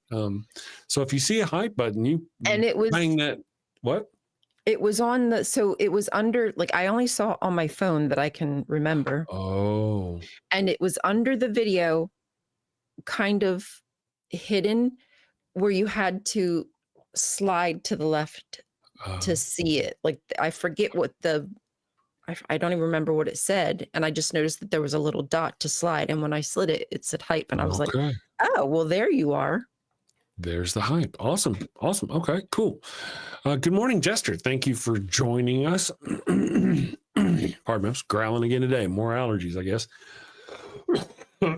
Sorry. Mighty, let's see, their case originally. Okay, yeah, somebody in the chat mentioned The Last Starfighter. That was one of my favorite movies as a kid. We rewatched it about 2 years ago with The Evil One. It doesn't really hold up very well. It was great if you saw it as a kid. If you were a kid and you saw that movie, it was good stuff. Oculus was Mike Flanagan. I'm not sure. Oculus. I'm not sure. I'm not sure what you mean. Yes. Now, for those of you who are watching, any of you out there who are watching Alien Earth, I just want to mention there's a character. It's just a little eyeball with legs, with like, it looks like an octopus, but instead of having an octopus head, there's an eyeball. So it's got legs, it's an eyeball. And it'll get you, and it'll get in your thing, and it'll take over you and control you. I actually think the eyeball is a good guy in the show. I think it's good. There's been a couple of times where other aliens were going to do something and it tried to warn the people. Remember, I was telling you about the lady who was drinking her liquid in an open container in a lab. Well, some bugs got out of the lab, and as they're moving around and getting out of their thing, it's over there going, hey, and it's slapping on the inside of her its cage, trying to warn her that the bugs are doing the thing. And then whenever the guy gets inside the cage, remember I told you the guy was stupid. He goes all the way in instead of just sliding the thing. Yeah. Just as he gets most of the way in there, this eye thing, which is now in a sheep, bangs the window, causing him to fall, lose the door, and he gets shut. But why did he mean for the guy to get stuck in there? Or was he going, dude, you need to get the fuck out of there? Was he trying to make a warning, a sound? You see these characters on the ship before the ship crashes. And at that point, it actually takes over a person. Now, it doesn't have time to learn to speak or anything. It's just seconds. It's only been in him for a few seconds, and it's an alien species. And then here comes a xenomorph chasing a woman. And this creature intentionally does battle hand-to-hand combat with the xenomorph controlling that human's body that he had to try to stop it from getting the woman. And whenever the body got so damaged that it couldn't go on anymore, the thing came out of the eye and jumped over there and physically attacked the xenomorph all by itself without a body. That's, for an eyeball, it's got some balls. You know? Eyeballs. So that's one of the things I hope they make that a good character. Based on the writing, though, and the logic being used for the rest of the show, I don't think my hopes are going to bear out for that character. They're going to do something stupid with it, you know. Noah, not Noah Wiley, but there's Noah something, Hawley or Hawson or whoever the writer is. Noah, if you're watching, man, Hit me up. You know, there's got to be somebody who don't they send these scripts to anybody and go, isn't there somebody that can go, hey man, that's dumb. Don't do that. That's dumb. You know, I don't know. Apparently not. Let's see. Kip Davis says everything Mike Flanagan has done is phenomenal. Well, except for Bly Manor, The Haunting of Hill House. I don't even know who Mike Flanagan was. When I first saw the name, I thought they were talking about Father Flanagan. Some sort of joke about Father Flanagan. Midnight Mass, Midnight Club, Fall of the House of Usher. I haven't seen any of those. Later, Dragons. Later, Jason. Thank you for stopping by. Good to see you. Kelly Laughlin says, I put Dr. Crusher on my shelf. So you're a Dr. Crusher fan. See, I gotta tell you, as for redheads, Dr. Crusher, Karen Gillian, those are some hot redheads, if you ask me. Yeah. Agreed. The character of Beverly Crusher, going back, is difficult to watch because of the misogynistic nature of the writers in the 90s. She has very little to do outside of going, you know, I mean, she's just, I don't think they did her justice. Surely the actress did a great job though, but they don't realize. And the evil one hates watching her because she goes, doctor's orders. Jean-Luc is acting weird, and she's like, you know, the medical officer can take control at any time. You got to do what I say. Doctor's orders. And Michelle's over there. The doctor's orders. Doctor's orders. Doctor's orders.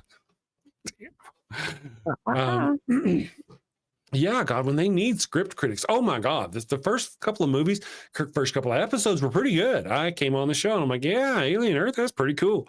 But man, they got stupid fast. They got stupid fast, and they didn't have to. That's what I'm saying. They had any kind of half-ass writing could have gotten them out of those things. I would send an email to this person, go, dude, run these things by me. I'm just some guy. Run them by me. I'll help you out. I got you. Because they had opportunity. When you look at the sets and the graphics and everything, it is top notch. Everything except the alien. Anytime you see, and you never see it in the old, most of the other movies, they never give you a full body shot of the alien standing out in the light for a reason, right? You always get these close-ups, and when you do see a lot of it, it's all curled up and weird, and it does, they never show it looking, well, in this one, they show it to you a lot. It's just a guy in a suit. You can go, clearly, that's a guy in a suit. Hey, look, his little rubber tail is bouncing side to side as he runs. Aww.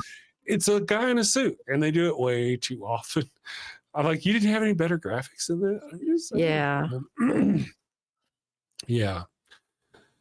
Yeah. Kelly Laughlin says, I did have a crush on Crusher. Yeah, I had a crush. I think all the women, and I guess looking back now, it does seem kind of misogynistic, but all the women on the original Next Generation were just like the prettiest example of the various different color of hair. This is a beautiful redhead, a beautiful blonde, a beautiful brunette. That's what you got. I thought that was kind of neat. Looking back, that I see that for what it is, Of course, I thought they were all hot. So I'm not judging the ladies. I just see it as how they tokenize them. Let's see. Just sign the NDA and take minimal back. There you go, Godwin. True.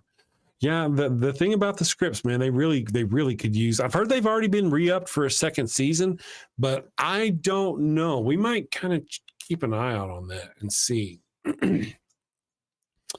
Ember says Tasha had more courage than Worf and was smarter than Data. Troy had deeper insights than Picard. Troy, I agree with Fern Lovebond. Troy annoyed me. Troy's character was underutilized, and when they did utilize her, they didn't use her very well.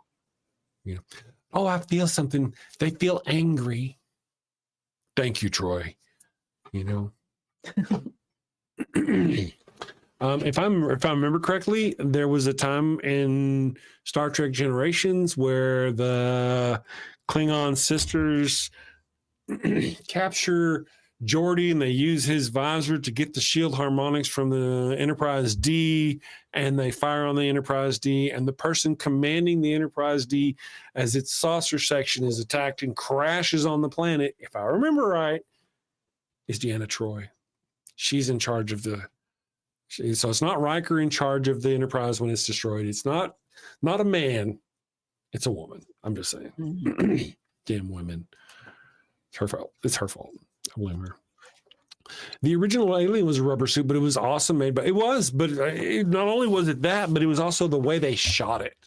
You know, they used like, I don't know, videographers and smart people who do movies and stuff, who know how to do that sort of thing. They don't show the alien out there going, It was unfortunate. Troy's character did get better. I think, yeah, I agree. But then they started wanting to like pin her up with, they just got weird. They wanted to make her Worf's girlfriend all of a sudden. Since Riker wasn't going to hit it, Worf was going to get it. And then Riker decided, I guess he wanted it because one of the last episodes, I think, wait a second. In the last episode of the movie, maybe it's the first movie, Generations, it opens with her and Worf together, sort of like dating or ending a date or something like that. And Picard comes along and goes, "What day is it?" And that's how it all starts. Then they have that movie. And then the next movie, I think it is, they're getting married, or down the way, Riker and her getting married. Anyway, it's complicated. Gort. Oh, yeah, Gort. From the Day the Earth Stood Still. Very interesting flick. Didn't know it. Let's take a quick break here. What should we do? What should we do? What should we do? Any options, guys? What you want to see for our Friday break? We've already done the postmortem baptismal kits. So let's see. Pharaoh's Curse. Secular Feelinist has requested the Pharaoh's Curse. All right. It's Pharaoh's. They're always Pharaoh's, or the goat. So we'll do the Pharaoh's Curse. We'll be back. Don't bat finger.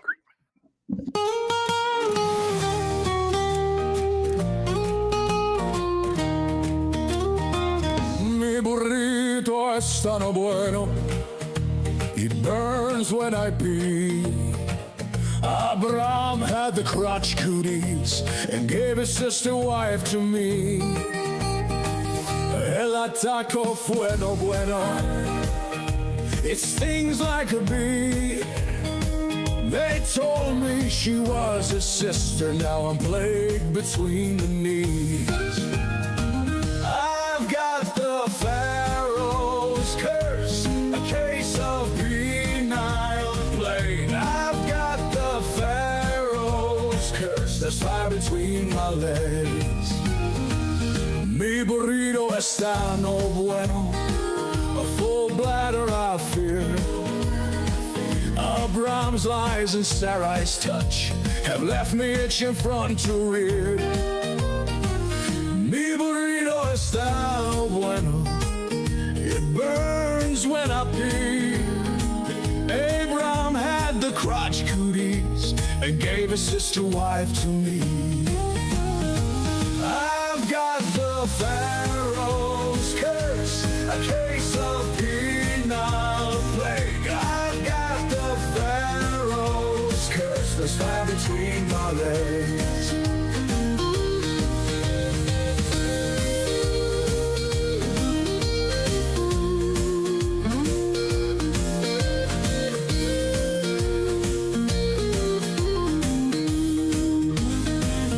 Mi burrito está no bueno.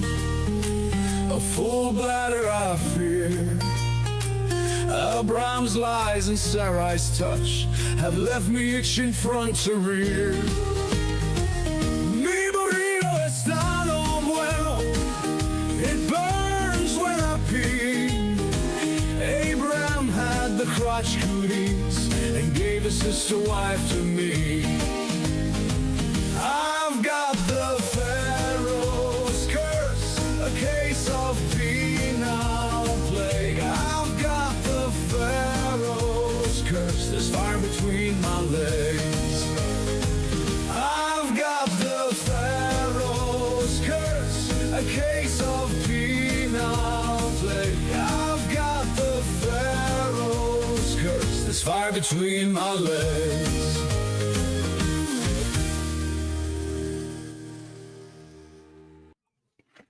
All right, we are back.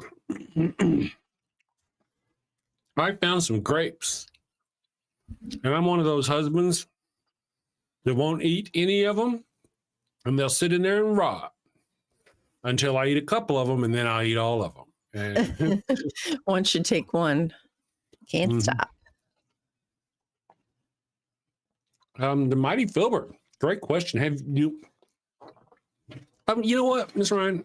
I think rather than asking if you've seen something, I'm just going to go forward and save us some time to presume you haven't. I will start with you haven't seen the Orville. Have you seen the Orville? No. And I rest my case. The Orville's a good Star Trek replacement. Oh, okay. Made by the same guy who created Family Guy and does the voice for Stewie.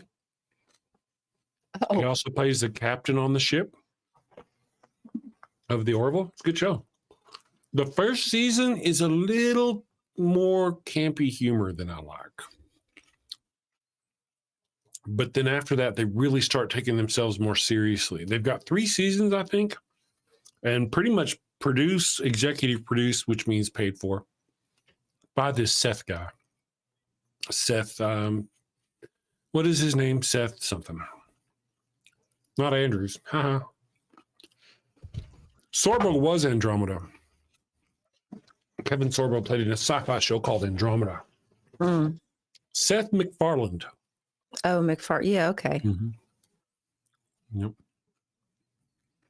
Yeah, I know who that is. And then, yeah, once they just stop trying to be funny. In the beginning, they do try to be funny, and it doesn't work. But they really do. It really does have one of the best sci-fi series, sci-fi battles. The end of one of their series, I think season 2, is a really good sci-fi battle. Yeah. Cool. They have in the Orville, the bad guy Klingon race is a race of religious zealots. Oh, geez. Oh yeah, they're religious zealots out there spreading their whatever. Yeah, I don't even remember what they're tidings. called. Tidings, yeah. Let's see, villains from the Orville. Yeah, her name is Taylor. She's a hottie, even whenever she's got her stuff. You know, the Krill. They're called the Krill. So. The Creel. I'll show you a picture of them. Let's go images. Bum, bum, bum, bum, bum, bum. So the Orville is another watch, and it's an easy watch. It's only like 3 seasons. Yeah. Okay. We'll go here. Is it still going or? Well, it's one of those where they're trying. He could actually successfully get a 4th season, but I think they had 2 seasons, and then there was like 3 years, and then they finally got it to where he could do another season. So. Oh, And that's the bad guys from the show. These white ones here. Okay. They're the uber religious outfit. That's actually him right there. Seth MacFarlane playing one of those characters. So yeah, it's fun. If you don't have any Star Trek to watch, it's good stuff. It's really a knockoff of Star Trek. Absolutely. Yeah, because we finished the latest season of Strange New Worlds. So yeah, we're watching it too. The last one we watched, and we haven't watched anymore because I guess last night was football night, but it was the one where Christopher Pike starts to pray, and I'm like, what the fuck? Oh, you left off on that? Yeah, that one was the really last one we annoyed saw. the hell out of me. Yeah, that one annoyed the heck out of me. It's like, I guess I have to do this. What you wanted or whatever. This is what you were waiting for. I was like, the fuck? Who are you talking to? Nobody was waiting. I thought he even said dad. Okay, dad. Or So, something yeah, there like was that. something like that. Yeah. Like, And I'm like, you know what? I do appreciate Anson Mount, the actor who plays Captain Pike, but he's got some stroke. He does. He used to not have power. He was just an actor. Now he's the lead actor for this show. If he would have said, I'm not going to do that, they would have had no choice. You know, if he'd have gone to the writers and said, I'm not doing that. That's not right. That doesn't fit this show.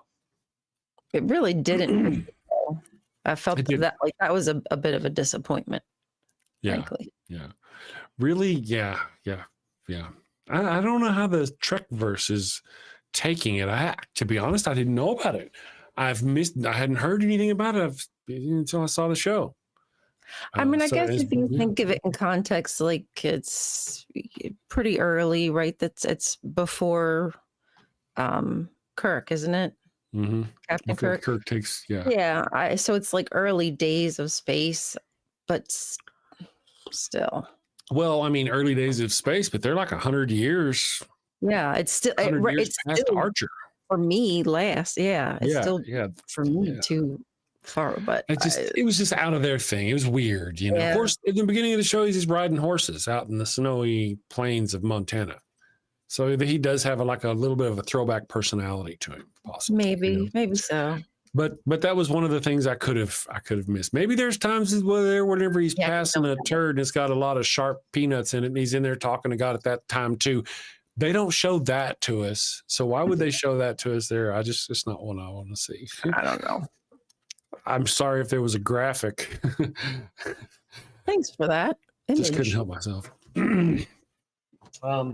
But really, one of the things, are we ever going to do Terminator for Sci-Fi Friday? Deviant Outcast, I could do Terminator. Have you seen Terminator? I mean, I Which one? have. But it's been a long time. I don't remember. I do Many not moons. remember. Long time. Okay, I'll tell you, there's a couple things. One, if you decide you want to go back and watch the original Terminator, you get to see naked Arnold Schwarzenegger's junk. Ooh, Flopping Ew. about, his fine phallus flopping freely. not mad about that. After you make it through that show, then you'll be able to go watch Terminator 2. Terminator 2 is arguably one of the best science fiction movies ever. It's just a really good, it's an overall really good movie. So there's good things in there. There are some that could be skipped. Some of them are not all that good, but yeah, I never really cared for the third one, not that I remember. Yeah, but the first two really good. That's good shit.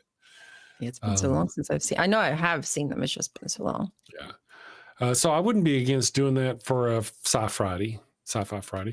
I never saw Dr. Kip ask if he was available or respond if he was available for next Friday to go, because I figured by next Friday you should surely be over with Battlestar Galactica. Oh, there he is in the chat. So next Friday we'll get your final summation of Battlestar Galactica, and if Kip is available, I'll have him be with you because he's excited about it. I mean, I am too, you know. But I'll let you guys run the show, and I'll sit back here eating bonbons and grapes, and y'all can talk about. So if you're available, Dr. Kip, show up and be ready to come with us. The link I sent you before will still work. Get you in the backstage. Well, there's no backstage. It'll pop you in straight into the show. I ain't fancy enough for a backstage. But yeah, so if you want to be here for a week from today, we're just kind of presuming Ryan will be able to finish. I think, yeah, based on the clip you guys are doing, we should do it. Let's see. Equus said something. What did you say, Equus? I don't see it. It moves fast. Equus said, I often say that it's weird to have had a governor whom I've seen naked twice. Oh, yeah, huh? That's true. Yeah. Arnold Schwarzenegger, I mean, you've seen kind of all of his junk. Well, how do you feel about the First Lady? True. You know, I mean, yeah, those kind of, if you want to go there, we don't judge. Or Kirk's wife in a bathing suit and a bikini. Kirk's wife, yeah. Didn't she win her first thing at 17? Some business like that. I don't know if you know this, but she won. Yeah. Girl. Yes. And at the time, she was working for the Trump organization. That's strange. I believe the Trump organization was running the pageants. Well, I think there's pictures of her, and not like pictures of them, but you know. Oh, right. Yeah. Jester asks if I would ever wear a scant. What's a scant? No, it's like a Star Trek uniform. It's like a skirt for everybody. Troy wears one in the first part of the show. Yeah. They don't, to be fair, they just don't look comfortable to me. And as a person who's I'm a Starfleet officer, and I'm kind of anticipating some kind of physical activity during my job. And I don't want to be worried about it being in a skirt.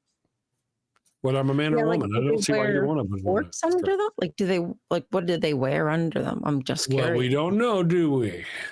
Whatever you, I don't know. What was it back in the 90s? Yeah, because I don't think I would really. They're just not for me. It's not that it's not that I feel threatened by them sexually or something. It's just no. I don't feel like it'd be a good fit. You know. Is it a skort unitard, Sapphic Hazard? Yeah, they called it a scant, which is not a good name. But this is on a show helmed by a man named Shatner. Was it a skort, or was it a No, it was a dress. dress one too? It Okay, was just yeah. a dress. Yeah. Then why call it a scant? Because scant almost sounds like skirt pant. Or Yeah. something. Yeah. That's kind of, I don't know. I don't feel like there's legs in it of some sort, so that way you don't have to worry if you're going up the stairs or whatever, climbing rocks out on your mission. Nobody's going to be looking up your panties. True. Well, in the show, I've got a couple of pictures of them here. They obviously don't show what they're wearing underneath. But yeah, it's the same whether it's a Troy wearing it or a guy wearing it. They kind of look the same. They're just as functional. I think the guys are a little bit longer than the girls' scants. The girls' scants are pretty high up there. But with the older Star Trek, the original series, it was full bottom panties of a matching color of the top of the suit. So if they were wearing a red outfit, their panties would be full bottom red panties. Yeah, I think I remember that. Yeah, not up at your crack of your butt. You didn't see no gluteal fold. Like booty short kind of almost. Right. No, it was like panties, like a granny panty kind of situation where, and that's what it was back then. I don't know how these here stands for scantily clad. Good answer. Amber. I like that. Problem solved. Yeah. The Sapphic Hazard says, to their credit, the guy variant is well above the knee. Well, I guess there's a circle. Women are women. I love women. When it comes to men wearing something like that, some men are going to need it to be a little longer than others because we dangle. There's dangling that happens. There's just dangling. You're dangle. So if you're a dangler, then you probably need a longer skirt. I'm just saying, not a skirt. It's a scant. Short. A longer scant, yes. Skirts are rather comfortable, and skirts above the knee can be exceptionally good for mobility, though you may want to tuck a little less. True. I can see that. It's just, I wouldn't see that as comfy in my zone. You get a little breeze up there if you're warm. Maybe, yeah. On those rash weeks. Airflow. Get the air flowing up there. Yeah, can't wear them on ladders. Well, that's kind of the thing. You can wear them anywhere. You just got to know that if you're wearing them, somebody's going to be seeing your butt that day. That's all there is to it. I mean, if you're doing any kind of activity. Yeah. If you're going to go to a job where, you're going to be doing, it's sort of like being a nurse in a hospital. Yeah, like I would imagine a nurse wearing a mini skirt. Now we've seen nurses wearing skirts. That's one thing, but a mini skirt, because nurses bend over, they pick up things, they pull on things, and all this. It would take almost nothing for them to show their jiggly bits in a mini skirt. Bending, twisting, you name it. Nurses got to do it, and aides as well. True enough. Now I'm getting all eroticized. No, but the scant, I just don't think I could do the scant. Just not me. I think it's cool. It would have to be the right length to even trust, and I'd have to have like the shorts under it. The skirts, yeah. And with the girl though, the girls ones though, they do look nice. And part of it may also be that, and I could be wrong, the people who made this know how to make this sort of thing for a woman. But they don't know how to make this sort of thing for a man. And it's not flattering on a man. It doesn't look good on a man. It looks good on a woman. The scant just doesn't look good on a man. No. They're not, I don't feel like they're shaped. Here, I'll put a picture. If you've probably got one, but I'll put a picture. Let me go share screen, scant. So here's our scants. I just don't feel like they do the same for a man like what they do for a woman.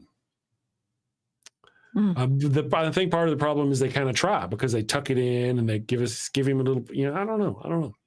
That's just my feeling. I'm not sure. I don't know. I guess the only thing you could do is maybe change the pattern or of some sort. I don't know. Yeah. I do believe that the actress was relieved. She actually lobbied for the opportunity to wear a regular uniform. And in episode 4, season 4, I think the end of season 4, whenever Picard was captured, and command of the Enterprise was transferred to the actor played by the actor's name, Bobby Cox.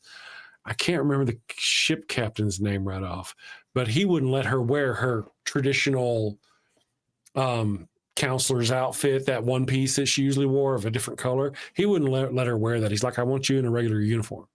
Mm-hmm. So from then on, she wore a regular uniform. For quite a bit of the show, she wore red. Yeah. Yeah. Sapphic Hazard says, I appreciate how every guy actor in the scant is walking like he's about to wreck shit. Yeah, except for one who looks like he's just confused, standing there like a maroon. Anyway, I think what I'm going to do is I'm going to go ahead and I'm going to read our super chats. Somebody did ask earlier for Wild Bill Wigglestick. So I appreciate you, and I will give you our newest Wild Bill Wigglestick with his sidekick, Ollie the Kid, here in just a second. Let me read our super chat. We may have even missed one or two. Let me see here.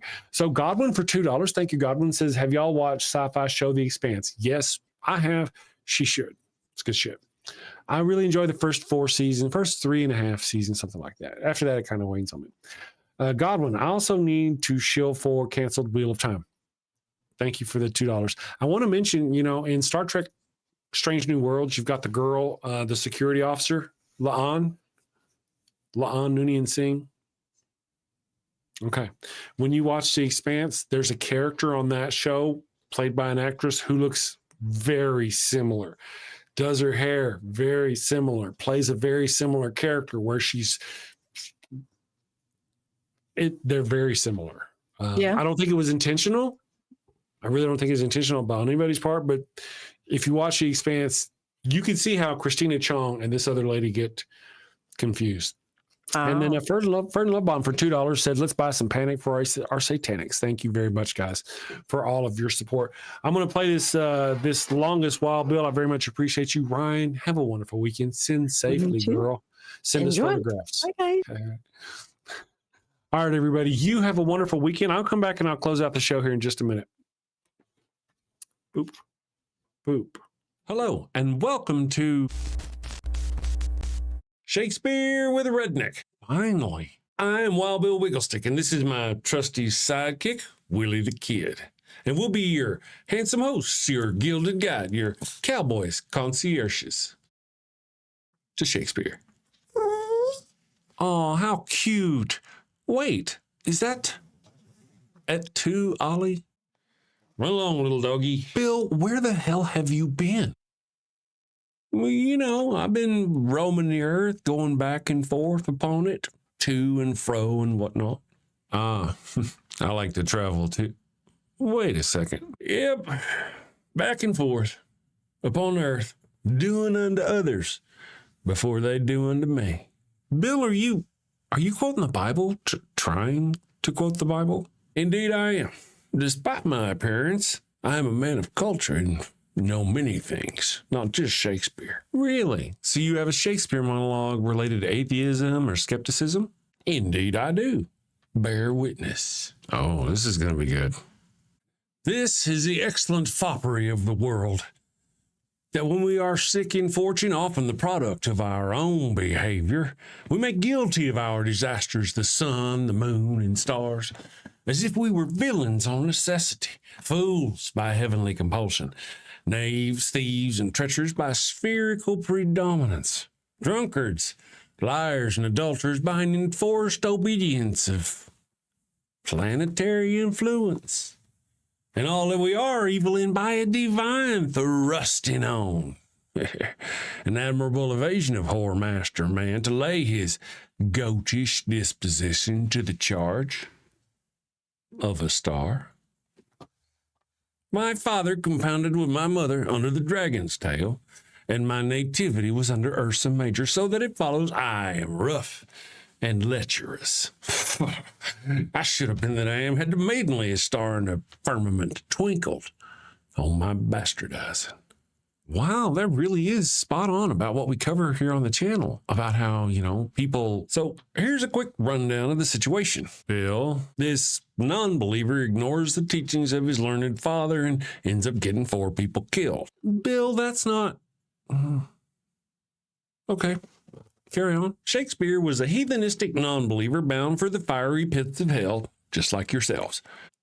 I don't think. And in order to throw the murderous church of the time off his heathen trail, he writes the skeptic as a sneaking, lying, adulterated father and brother, hating and betraying villain who ends up getting his comeuppance in the end. Bill, oh, come on, man.